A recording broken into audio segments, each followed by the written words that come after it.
Interview skills, ये skills बहुत ज्यादा जरूरी होते हैं किसी भी जॉब को अच्छे से क्रैक करने के लिए। और इस वीडियो में मैं आपको इन्हीं स्किल्स के बारे में बताऊंगा एक हायरिंग मैनेजर के पर्सपेक्टिव से कि एक हायरिंग मैनेजर क्या देखता है एक कैंडिडेट में उसको सेलेक्ट करने के लिए। और यहाँ से शुरुआत करेंगे बाकी के चैप्टर्स की। तो चलिए शुरुआत करते हैं 14 चैप्टर की, the real reasons some candidates get hired over others. ये चैप्टर में हम बात करेंगे डिसीजन मेकिंग फैक्टर्स जो हायरिंग मैनेजर्स कंसिडर करते हैं। अक्सर कैंडिडेट सोचते हैं कि जॉब मिलने का सिर्फ एक रीजन होता है, बेस्ट स्किल्स या सबसे ज्यादा एक्सपीरियंस। लेकिन इस वीडियो में हमने समझा कि रियलिटी कुछ और ही है। हायरिंग सिर्फ एक टेक्निकल क्वालिफिकेशंस या फिर एक एक्सपीरियंस को इवैल्यूएट करना नहीं होता, बल्कि एक ओवरऑल डिसीजन मेकिंग प्रोसेस होता है जिसमें मल्टीपल फैक्टर्स रोल प्ले करते हैं। बहुत बार आप देखते होंगे कि एक ऐसा कैंडिडेट सेलेक्ट हो जाता है जिसका एक्सपीरियंस कम है या जिसके पास कोई मिसिंग स्किल है। ऐसा क्यों होता है? क्योंकि कुछ कैंडिडेट्स दूसरों से ज्यादा एक ओवरऑल पैकेज में बहुत अच्छे से फिट बैठते हैं।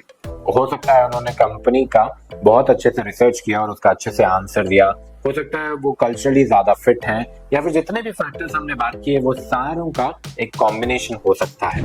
तो गाइस, जितने भी चीजें पे हमने बात की जैसे कि कल्चरल फिट या फिर कंपनी के वैल्यूज से अलाइन करना, body language, smile, right questions, ये सारी चीजों का कॉम्बिनेशन एक फैक्टर होता है। ये सारे चीजों का कॉम्बिनेशन एक ओवरऑल आउटकम या फिर डिसीजन में जरूर इम्पैक्ट लाती है। तो इन सारी चीजों को आप जरूर प्रैक्टिस करें, और जितना आप प्रैक्टिस करेंगे उतना आप इन चीजों में अच्छे होते जाएंगे, क्योंकि ये बहुत सारे फैक्टर्स है। इसको इंटरव्यूज के टाइम में याद रखना मुश्किल है, इसलिए आप जेन्युइनली इंटरेस्टेड रहें। अगर आप जेन्युइनली इंटरेस्टेड हो, अगर आप सही चीजें कर रहे हो, अगर आप एनर्जी वैसे रख रहे हो, तो ऑटोमेटिकली सारी अच्छी चीजें आपके साथ इंटरव्यू में हो जाएंगी। आपको सही आंसर याद आ जाएंगे, आपका बॉडी लैंग्वेज अच्छा रहेगा। ये सारा कुछ आपके प्रैक्टिस पर जरूर निर्भर करता है। तो सारी चीजों को आप अच्छे से जरूर प्रैक्टिस करें। चलिए बात करते हैं 15 चैप्टर की, जो long term thinking beyond the interview. Employers candidate को लॉन्ग टर्म वैल्यू के लिए कैसे इवेल्युएट करते हैं।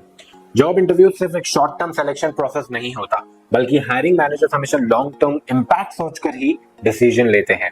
बहुत कैंडिडेट इंटरव्यूज में सिर्फ करंट स्किल्स और पास्ट एक्सपीरियंस पर फोकस करते हैं, लेकिन एम्प्लॉयर्स ये देखना चाहते हैं कि क्या आप कंपनी के फ्यूचर के ग्रोथ में भी कंट्रीब्यूट कर पाएंगे, क्या आप एक लॉन्ग टर्म एसेट बन सकते हैं।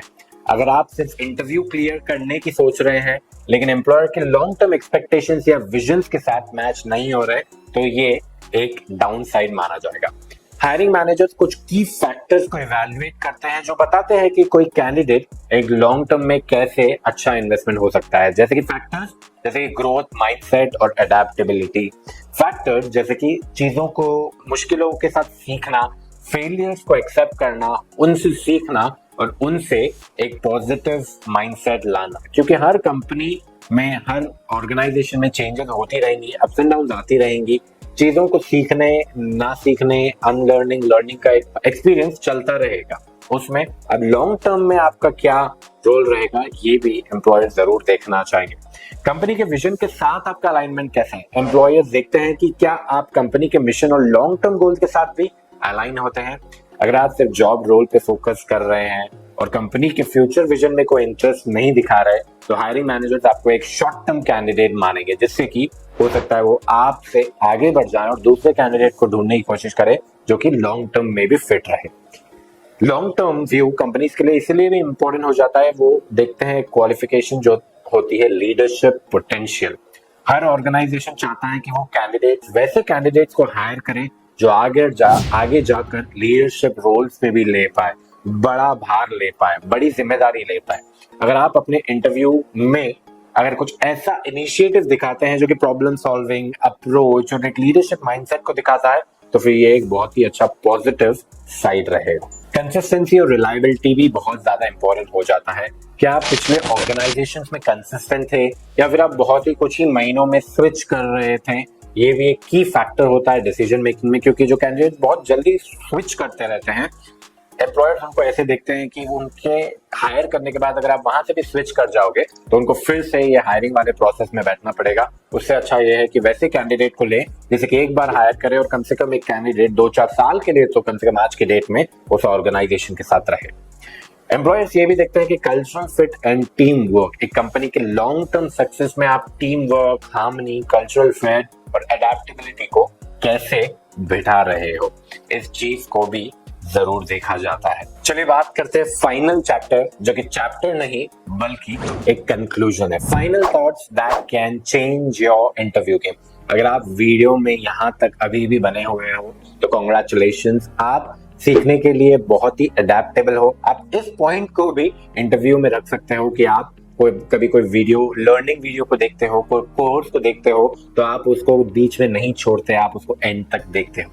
आप एग्जाम्पल्स को कैसे फ्रेम करते हो ये आपके ऊपर निर्भर करता है, बट किसी भी चीज को अगर आप पॉजिटिव लाइट में दिखा पाओ तो ये एक अच्छा स्किल माना जाएगा। आप ये स्किल अडेप्ट कर सकते हैं। चलिए इस वीडियो पे आते हुए बात करूंगा आज के टाइम में जॉब इंटरव्यू सिर्फ एक फॉर्मेलिटी नहीं बल्कि एक strategically plan decision making process होता है। एम्प्लॉयर सिर्फ आपके रिज्यूमे या फिर डिग्रीज नहीं देखते बल्कि वो आपके टोटल पैकेज जैसे कि attitude, mindset, problem solving skills, long term potential, candidate का पिछला एक्सपीरियंस, उनकी लॉन्ग टर्म में कंपनी के साथ जुड़ने की शक्ति, उनकी लीडरशिप क्वालिफिकेशन, सारे फैक्टर्स जो हमने इस वीडियो में बात की उन सारों का कॉम्बिनेशन, द पैकेज कैसा है वो ज्यादा इंपॉर्टेंट होता है। हो सकता है आपके पास 1, 2, 3 चीजें नहीं है बट ओवरऑल पैकेज में आपके पास बहुत सारी चीजें फिट बैठ रही हैं तो आप ऑटोमेटिकली एक अच्छे कैंडिडेट माने जाओगे। इस सारी चीजों को प्रैक्टिस करने का गाइस एक जेन्युइन टिप मैं देना चाहूंगा वो यही है कि ये बहुत सारे अलग अलग फैक्टर्स हैं। इन सारी चीजों को सीखने के लिए टाइम लगेगा। हो सकता है जब आप इंटरव्यू रूम में बैठे, उस हॉट सीट में बैठे तो आपको बहुत सारी चीजें याद नहीं आएंगी, तो आप कैसे सक्सेसफुल हो जाओ इंटरव्यू में। इसका एक जेन्युइन टिप यही है कि आप एक्चुअल में इंटरेस्टेड रहो जॉब के लिए, उस कंपनी के लिए, उस जॉब को क्रैक करने के लिए। जब आप जेन्युइनली इंटरेस्टेड होते हो, जब आप उसको क्रैक करने के लिए दिल से चाह रखते हो तो ऑटोमेटिकली सारी चीजें अपने आप बैठ जाएगी। आपका बॉडी लैंग्वेज अच्छा रहेगा, आपकी टोन पॉजिटिव रहेगी, आप आंखों में देख के बात करोगे, आप सही क्वेश्चंस पूछोगे, आप सही पास्ट एक्सपीरियंसेस को रखोगे, आप सही चीजें सोच कर जवाब दोगे, सब कुछ ऑटोमेटिकली अच्छा हो जाएगा।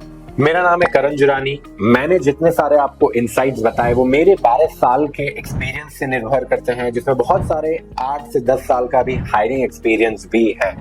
अगर आप चाहते हैं कि आप इंटरव्यू में क्रैक करें तो मैं आपसे कहूंगा कि आप इन सारी चीजों को जरूर प्रैक्टिस करते रहें। Practice will make you perfect. इसके अलावा आप कहीं भी अगर स्टक हो तो आपको कुछ भी पूछना है इंटरव्यू, जॉब के रिलेटेड, आप बेझिझक मुझसे नीचे कमेंट्स में पूछ सकते हो।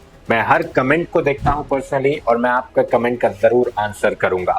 मैं दिल से चाहूंगा कि आप इंटरव्यू और करियर में, लाइफ में इनफैक्ट बहुत ही अच्छे से ग्रो करें, बहुत ही अच्छे से आप एक मीनिंगफुल लाइफ जिए। यही मेरी चाह और कोशिश रहेगी। आपसे मैं ये भी गुजारिश करूंगा कि आप इस वीडियो को लाइक करें, इसको शेयर करें, सब्सक्राइब करें इस चैनल को ताकि आप और ऐसी वीडियोस देख सके। ये आपके लिए तो फ्री है बट मेरे लिए बहुत इंपॉर्टेंट है क्योंकि यूट्यूब को इससे सिग्नल मिलेगा कि ये वीडियोस एक्चुअल में इम्पैक्टफुल हो रही है और ये वीडियो वो आगे और लेके जाएगा। चलिए मैं आपसे मिलता हूँ अगली वीडियो में, तब तक के लिए देखते रहिए और चीजें सीखते रहिए। मेरा नाम है करण जुरानी, साइनिंग ऑफ। जय हिंद।